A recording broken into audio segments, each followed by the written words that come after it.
egemenleri. Kapama yazına kutay. Ben sana uzun uzun kalayım.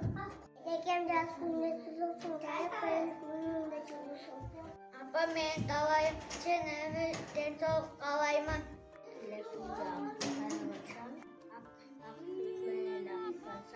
Atam ol şardak, ene ol sımık. Ağır vere bereket.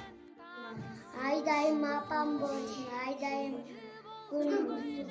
Apam doğup, men apam bağda bala. Apam tacaşı ucakşı, recakşı sıcakşı. Apam beni sizi yaş görür. Apam bana sözünü tutaldı. Apam beni sizi çoğun koyunda. Neke gal param. Siz yaş görür. Bana canım bekliyor. Apa sıcak suyu. Naban suyu tabaktasın.